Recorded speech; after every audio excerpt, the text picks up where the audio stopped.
Assalamualaikum warahmatullahi wabarakatuh. Kami dari kelompok 6 akan mempresentasikan mengenai materi sejarah kebudayaan Islam mengenai penaklukan Konstantinopel. Pertama mengenai sejarah singkat Konstantinopel. Konstantinopel merupakan ibu kota daerah Bizantium atau kerajaan Romawi yang menggantikan kerajaan Romawi kuno yang didirikan oleh Kontinus I, Kaisar Kontinus I, yang tepat diresmikan pada tanggal 2 April 330 yang berlangsung selama 40 hari.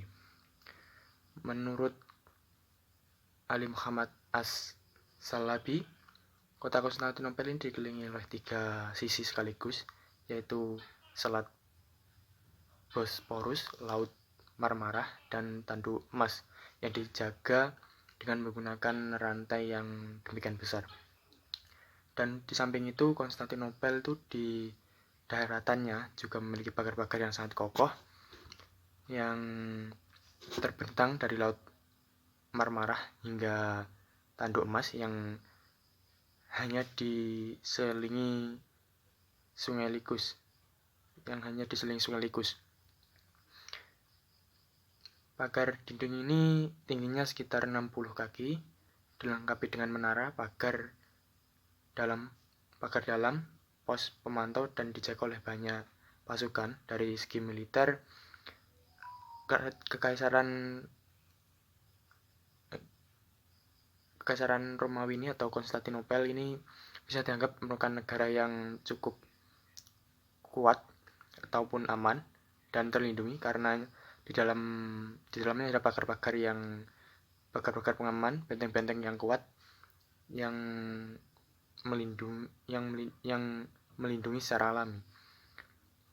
Karena itu Konstantinopel itu bukanlah kekaisaran yang lemah, namun merupakan kekaisaran yang kuat karena merupakan salah satu pewaris dari Imperium Romawi sehingga menjadikannya memiliki semua teknologi perang dan kejayaan sistem militer yang amat hebat di masanya. Dan namun Konstantinopel yang mungkin dianggap sangat sulit ditaklukkan ini jatuh di tangan seorang muslim yang bernama Muhammad II atau Sultan Muhammad Al-Fatih dengan gelarnya Al-Fatih, seorang penakluk. Ini menjadi sebuah berita yang sangat besar karena Kekaisaran Romawi Konstantinopel ini merupakan benteng yang sulit ditembus, namun hal itu dapat ditaklukkan oleh Muhammad II. Selanjutnya mengenai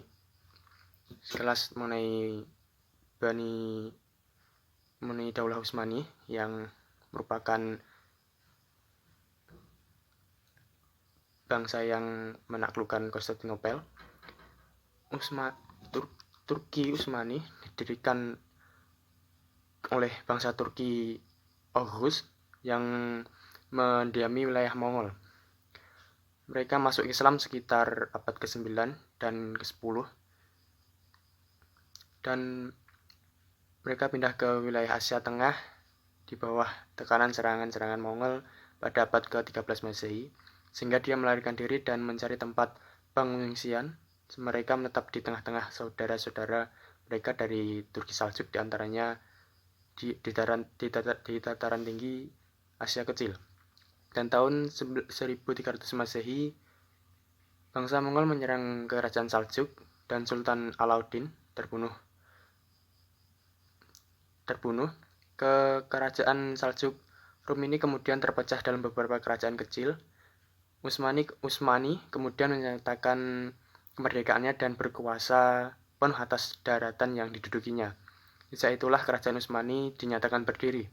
Penguasa pertama yaitu adalah Utsman, yang disebut juga sebagai Utsman I. Setelah Utsman mengumumkan dirinya dirinya sebagai Pasdiah al-Utsman atau Raja Besar Keluarga Utsman di tahun 699 Hijriah atau 1300 Masehi. Setapak demi setapak wilayah kerajaan dapat diperluas. Ia menyerang daerah perbatasan Bizantium dan menaklukkan kota-kota Brozeta tahun 1317 Masehi, dan kemudian pada tahun 1302 Masehi dijadikan sebagai ibu kota kerajaan Turki Utsmani. Puncak kejayaan Daulah Turki Utsmani ini dipegang pada 3 sultan, yaitu pertama Sultan Mehmed II ini sang penakluk Konstantinopel yang digelari dengan Al-Fatih penakluk, dan yang kedua itu di bawah kepemimpinan anaknya Bayazid, di bawah pemimpinan anaknya Sultan Salim I, dan yang ketiga di bawah kepemimpinan Sultan Al-Qanuni. Kerajaan Turki ini hampir 7 abad lamanya memimpin dan diperintah oleh 38 sultan. Kemajuan dan perkembangan ekspansi kerajaan Turki ini sangat luas dan berlangsung dengan cepat. Itu diikuti pula dengan kemajuan-kemajuan berbagai bidang termasuk dalam aspek peradaban. Selanjutnya akan dilanjutkan oleh teman saya. Selanjutnya, penaklukan Konstantinopel. Usaha menaklukkan Konstantinopel sudah dimulai sejak Muawiyah I berkuasa. Dia mengerahkan angkatan laut di bawah pimpinan putranya Yazid merebut kota itu, tetapi usahanya gagal karena mempertahankan kota yang kokoh dan mereka dari pihak musuh sudah menggunakan meriam Yunani. Taktik yang dilakukan Muhammad II dalam menaklukkan Konstantinopel berbeda dengan yang dilakukan sultan-sultan sebelumnya. Jauh hari sebelum melakukan penaklukan, Sultan Muhammad II terlebih dahulu membangun sebuah benteng yang tinggi yang diberi nama Runli Hisar. Fungsi benteng ini yaitu sebagai tempat mengumpulkan persediaan perang untuk menyerang Konstantinopel. Pembangunan benteng tersebut memakan waktu selama 3 bulan. Dengan nilai strategis dari pembangunan benteng itu sangat tinggi, sebab dengan dibangunnya benteng tersebut, Konstantinopel tidak mungkin lagi mendapat bantuan, baik peralatan perang, persediaan senjata, maupun bahan logistik dari Laut Hitam. Akhirnya, pada 29 Mei 1453 Masehi, di subuh hari penyerbuan terakhir dilakukan. Meriam berhasil membobol di dinding tembok sehingga mereka dapat masuk menyerbu. Maka kaisar terbunuh dan Konstantinopel terjatuh.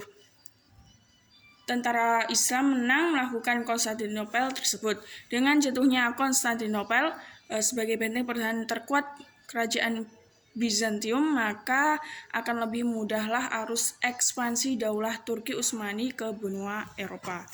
Terima kasih presentasi dari kelompok 6. Bila ada salah kata, mohon maaf. Billahi taufiq wal hidayah. Wassalamualaikum warahmatullahi wabarakatuh.